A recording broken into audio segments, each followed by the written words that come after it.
So the answer to this might not be the most satisfying because there is no way to make it sound good on every kind of system. It is all about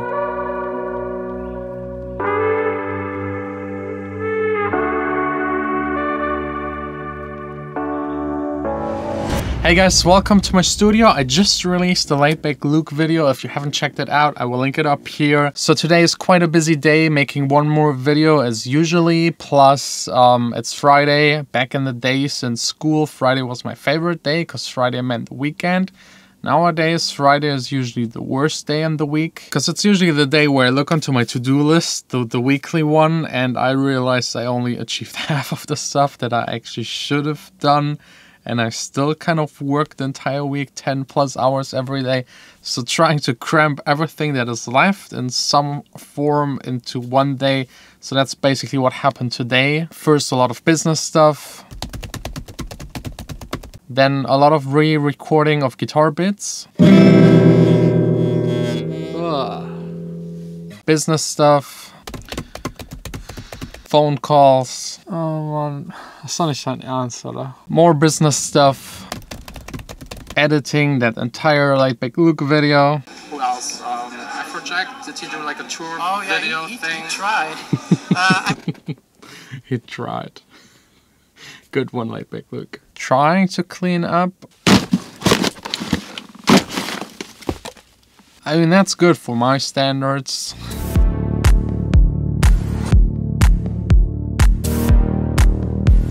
First question for today is by Brian. He's asking me, how can you make your track to sound as good as possible on everything? With everything, I'm assuming he means like every system, every kind of speaker, every headphone, in the car, in the club, basically everywhere. So the answer to this might not be the most satisfying because there is no way to make it sound good on every kind of system.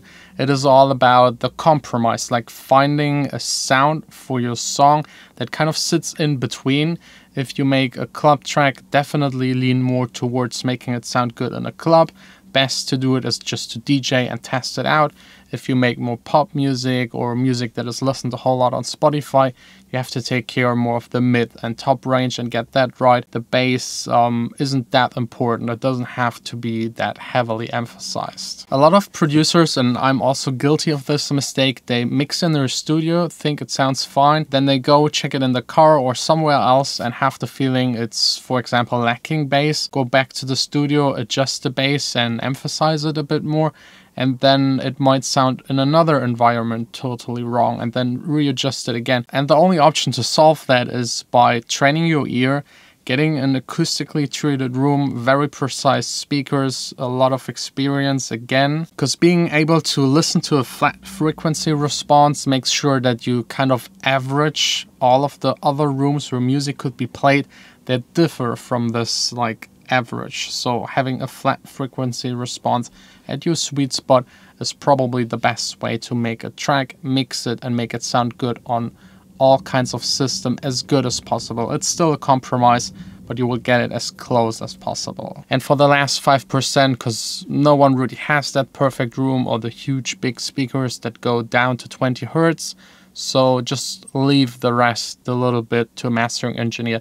It's his job to make it sound good on every kind of system. The mastering engineer, or at least a good mastering engineer, will test it on all different kinds of systems, on mono speakers, also on the phone maybe, on small Sonos kind of speakers, Bluetooth speakers. Everything needs to be considered, but getting it good on every system, impossible. Getting it almost good on every system, yes, that's possible. Next question, when is your next song being released? It's on the 2nd of March, Friday. If someone walked up to the office of a label with a good demo, would the label listen to it or tell the person to leave? It really depends how you do it, but I think they would definitely appreciate the effort that you put into going there and dropping off your demo. They might not listen to it right away, but they will definitely take your USB stick and listen to it. Might be even better to give someone a demo at a fair, or maybe if you meet a DJ that has a label in the club, because office is still like business place, and not everyone in that office is actually responsible to listen to music. But yeah, definitely do it. Even sending out demos via mail is definitely better than in an email. People just appreciate it. They see that you put effort into it,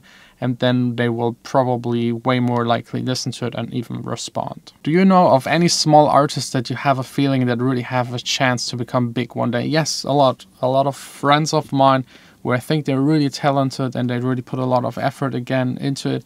I think one of them has definitely the chance to blow up, but no one, any of you might actually know because they're still so small. DJ AM3X asks, will I ever make it as a producer? Yes, definitely. Why not? If you put the effort into it and just are persistent and like constantly doing a good job, yes, definitely. Try also to seek out to someone that could either mentor you or just maybe help you to push you, a bigger DJ or producer. That definitely speeds up the process. What are some must-have plugins when mixing vocals? Your personal opinion. Vocal Writer by Waves saves a lot of time. An EQ, a good compressor, maybe a vintage compressor to have that like certain sound to it. Melodyne or another program that takes care of tuning is definitely a must. A good reverb. For me, Valhalla Vintage Verb and the new Chromatic Reverb by Logic, really amazing. And that's basically all you need. I'm 100% confident that you can make just with the Logic plugins every vocal work. You just need someone that really sings good and makes a good vocal performance, makes everything a lot easier. When are you getting a new computer? I don't know, mine is actually working okay. I try to stretch it as much as I can. It's now 3-4 years old, because I'm waiting for Apple to update it and finally introduce more RAM. And I hope they will get rid of the touch bar. No one needs that. And maybe USB again back into the Mac, or SD card slot would be really handy. Making these videos, I mean, I love Apple, but I don't know why they just got rid of every single port. What is your opinion about as beginner focus on making remixes, bootlegs as a medium to be heard, build up your audience, and then release original music? Yeah, that's basically how you do it. If you want to have like a fast start, making edits is a good way. It isn't as good as it used to be because SoundCloud is kind of broken. It's going down because the reposting trading, it doesn't really work as it used to. So yeah, both ways work. You can just make originals, good ones, or edits, remixes. Of course, it's way easier to make edits and remixes because you just take someone else's track and use it as a basis.